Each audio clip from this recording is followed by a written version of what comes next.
The wide land was quiet under the late afternoon sun. Long grass moved slowly as the wind passed through it. Far away, hills stood like sleeping guards. Near a narrow river, an Apache woman sat on the ground with her leg trapped in heavy iron teeth. The trap was strong and old, made for animals much larger than her. Pain showed on her face, but fear did not. Her name was Mina.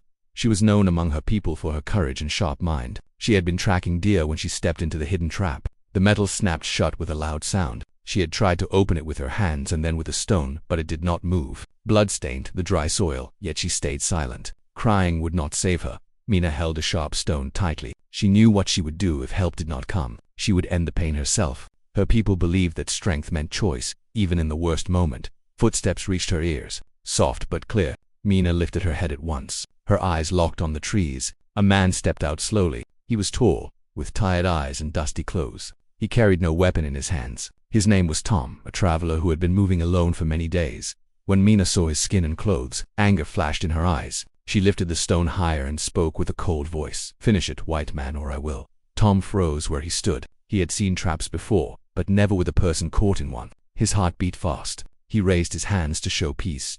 "I am not your enemy," he said calmly. "I saw the trap. Let me help you." Mina did not lower the stone. Her gaze stayed sharp and careful. "Many men say that," she replied. "Few mean it." Tom stepped closer but stayed out of reach. He knelt slowly so she could see every move. "If you do not trust me, you can strike me," he said. "But if you let me try, you might walk again." Mina studied his face. She looked for lies and cruelty. She saw none, only worry and honesty. The pain in her leg grew stronger, and her strength would not last forever. "Do it," she said, "but do not fail." Tom nodded. He examined the trap. The iron was rough and heavy. It was set deep into the ground. A careless move could snap it again. He found a thick branch and placed it carefully on the spring. His hands shook, but he focused. With slow pressure, the iron teeth began to move. Sweat ran down his face. With one strong push, the trap opened. Mina pulled her leg free at once and rolled away. She clenched her teeth but made no sound. The ground beneath her was dark with blood. She breathed deeply until the sharp pain settled into a dull ache. Tom quickly tore a strip of cloth from his shirt. He moved closer but waited for her signal. When she nodded, he wrapped the cloth around her wounded leg to stop the bleeding. "You should not walk far today," he said softly. Mina watched him closely. She expected fear or pride, but saw neither. "Why did you help me?" she asked. Tom looked toward the river. "Because leaving you would stay with me forever." Mina was silent for a long moment. The land around them felt different now, less empty, less cruelly. "Saved my life," she said at last. "But that does not mean you are free." Tom met her gaze. "I understand." She pushed herself up using a stick. Pain moved through her body, but she stood tall. "You will come with me," Mina said. "My people will decide what happens to you." Tom hesitated, then nodded. He knew walking away was no longer an option. They began to move toward the hills. The sun dipped lower, painting the sky with soft colors. Behind them, the open trap lay empty, silent once more. Ahead of them waited judgment, danger, and choices that would change both their lives forever. The path toward the hills was narrow and uneven. Mina walked with care, using her stick to steady herself. Each step sent pain through her leg, but she did not slow down. Her pride was stronger than her wound. Tom followed a short distance behind her. He watched the land closely, aware that this was not his home. The air grew cooler as the sun moved lower. Birds flew above them, returning to their nests. The river faded behind them, replaced by open ground and scattered rocks. Mina did not speak, but her sharp eyes stayed alert. She knew this land well. Tom did not. That difference mattered. After some time, Mina stopped near a group of tall stones. She leaned against one and took a deep breath. Blood had soaked through the cloth around her leg. "We rest here," she said. "Only for a short time." Tom nodded and sat on the ground a few steps away. He did not want to seem threatening. He pulled a small water skin from his bag and held it out to her. "Water," he said.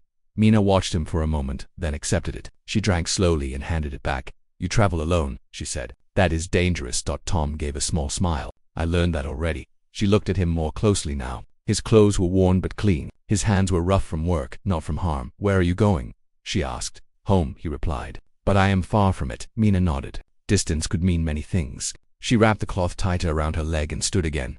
"Come," she said. "We must reach the camp before dark." They walked until the sky turned orange, then red. Smoke rose in the distance. Tom saw shapes moving between tents and fires. Voices carried on the wind. His chest tightened. He knew he was stepping into a place where he had no power. Two guards noticed them and moved forward. They held spears and wore serious expressions. When they saw Mina, they rushed to her side. "What happened?" one asked. "A trap," Mina answered. "This man freed me." The guards looked at Tom with hard eyes. One stepped closer. Why should we believe you? The guard asked. Mina lifted her chin. Because I stand here. The guard stepped back. Mina was known among her people. Her words held weight. They guided Mina into the camp. Fires burned low, and people gathered around when they saw her injury. A woman named Lena hurried forward. She was older and moved with calm confidence. Sit, Lena said. Let me see. Mina sat near the fire while Lena carefully unwrapped the cloth. The wound was deep but clean. Lena washed it with warm water and pressed herbs against it. You were lucky, Lena said. Very lucky. Mina glanced at Tom, who stood at the edge of the firelight. He felt many eyes on him. Some showed anger, others showed curiosity. Who is he? A man asked. Mina spoke clearly. He is the one who opened the trap. Murmurs spread through the group. Some nodded, others frowned.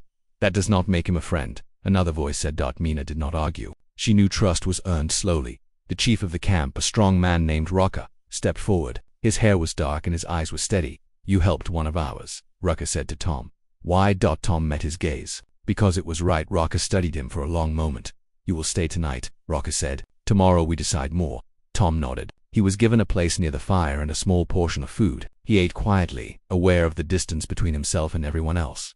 That night, Mina lay awake in her tent. Pain came and went, but her thoughts were louder. She thought of the trap, the man, and the choice she had made. She knew some would question her judgment. Outside, Tom sat by the fire, staring into the flames. He thought of home and how far away it felt now. He did not regret his choice, but he knew the road ahead was uncertain. Before sleep took him, Mina spoke softly from her tent. Tom, he stood at once. Yes, you saved my life. She saved my life, she said. That bond is not small. I did not do it for a bond, he replied. She smiled faintly in the dark. Still, it exists. The fire cracked softly as the night deepened. Above them, the stars watched in silence, marking the start of a path neither of them could turn away from now.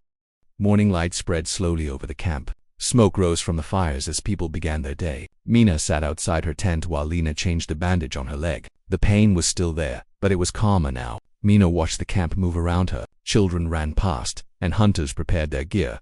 Tom stood near the edge of the camp, unsure where to go. He did not want to step into spaces where he was not welcome. He waited quietly. Some people glanced at him with interest. Others looked away. Rocca walked toward Mina. He moved with calm strength. He knelt beside her to see the wound.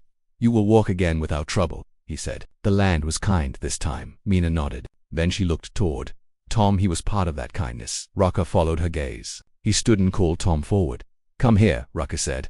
Tom stepped closer. He stood straight and respectful. You freed Mina from the trap, Rocca said. That act carries weight, but one act does not erase all fear. Tom nodded. I do not ask for trust, only fairness. Rocca studied him carefully. You may stay until Mina heals. During that time, you will help the camp. Tom agreed at once. Work was something he understood. That day, Tom helped gather firewood and carry water. He worked hard and spoke little. Slowly, the tension around him eased. People noticed his effort. A young boy named Kiro followed him closely, asking quiet questions. Where are you from? Kiro asked. Far away, Tom answered. Why did you come here? Tom smiled gently. I did not choose this place, but I chose what I did here. Kiro thought about that as he helped carry wood. Mina watched from a distance. She saw how Tom treated the people and the land with care. Still, she stayed cautious. Trust took time. Later that afternoon, a scout returned with news. Strangers had been seen near the hills. They were setting traps and cutting paths through the land. Rocca gathered the elders and warriors. Mina joined them, leaning on her stick. These traps bring danger to all, Rocca said. We must act. Mina spoke. I know the trap that caught me. It was placed without care. More may follow. The elders agreed. Someone needed to find where the traps were coming from. Rocca turned to Tom. You have seen these tools before? Tom nodded. Yes.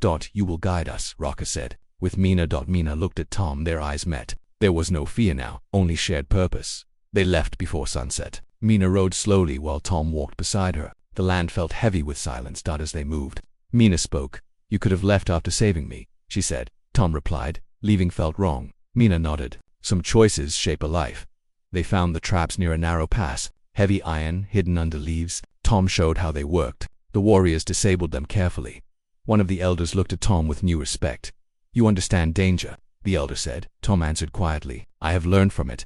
As night fell, they returned to the camp. The mood had changed. Tom was no longer just a stranger. He was someone who stood with them that night. Mina sat by the fire beside Tom. You helped protect our people today, she said.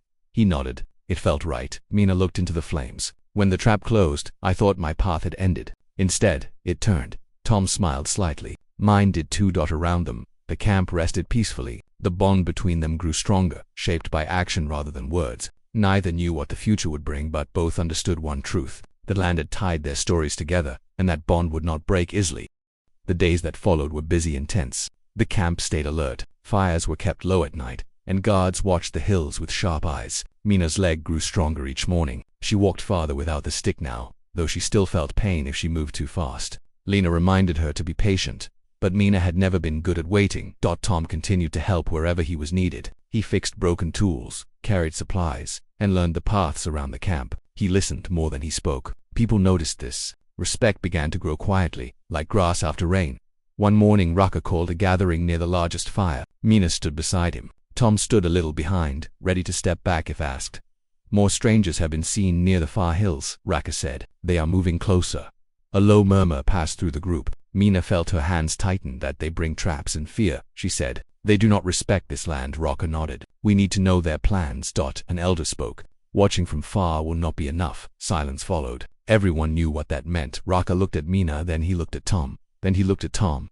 "You both know the hills where the traps were found," Raka said. "You will go together. You will watch and return. No rash actions." Mina agreed at once. Tom nodded. They left before the sun reached its highest point. The land felt open and quiet, but danger could hide anywhere. Mina walked with steady steps now. Tom stayed close, watching the ground carefully. After some time, Mina spoke. "When I first saw you, I thought you were my end," she said. Tom answered honestly. "I feared I would make things worse." She gave a small smile. "Fear teaches us." They reached a rocky rise that overlooked the valley. From there, they could see movement below. A small group of men worked near the trees. They carried tools and set metal shapes into the ground. "Traps," Tom whispered. Mina watched closely. Her jaw tightened. "They do not hunt for need," she said. "They hunt for gain." Tom nodded. "These traps will harm anyone." They stayed hidden until the men moved away. Then Tom marked the ground quietly so the camp could find the traps later. As they turned back, Mina stopped. She listened. "Do you hear that?" she asked. Tom listened. Footsteps. They moved behind rocks just as one man appeared nearby. He looked around, confused. He did not see them. Mina stayed still. Tom held his breath. After a moment, the man walked away. They waited longer, then moved back toward camp with care. When they returned, Raka listened closely to their report. His face grew serious. "We will remove the traps at first light," he said, "and we will send word to nearby camps."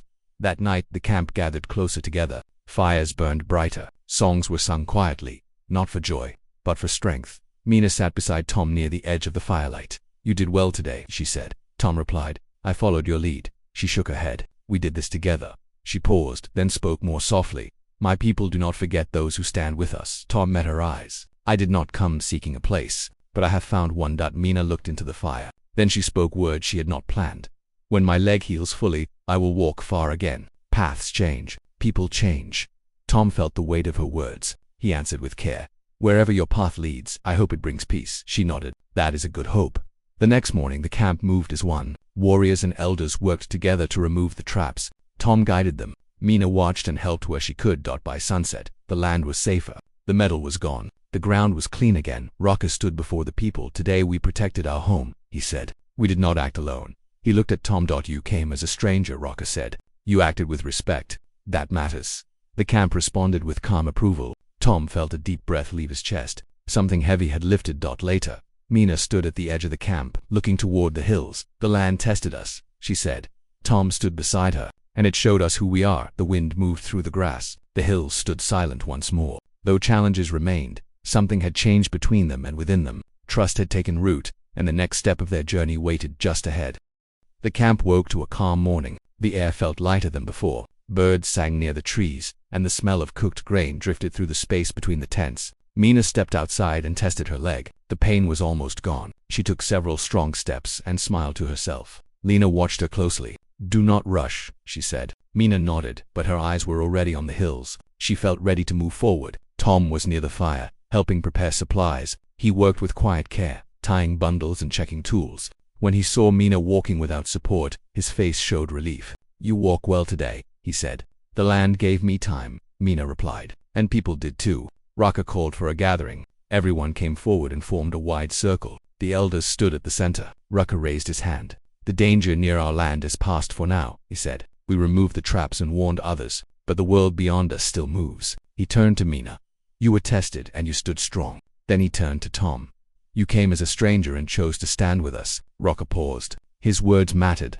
"Tom, You are free to leave when you wish, Raka said, or you may stay longer if you choose. The camp grew quiet. All eyes moved to Tom. Tom took a slow breath. He looked at Mina, then at the people who had shared food and fire with him. I am grateful for your trust, he said. My path once led only forward. Now it feels wider. Mina stepped closer. She spoke clearly. You saved my life, she saved. You helped protect our home. Choice belongs to you. Tom thought of home and the long road behind him. He thought of the land here and the people who lived with care. I will travel again, he said at last, but I will not forget this place. Raka nodded. That is enough. The gathering ended with quiet voices and small smiles. Life returned to its rhythm. Later that day, Mina and Tom walked together toward the river where the story had begun. The water moved gently, shining under the sun. This is where the trap was, Mina said. Tom looked at the empty ground. It feels different now. Because it is, she replied. Pain passed through here. So did choice. They stood in silence for a moment. When you first spoke to me, Mina said, your words were simple,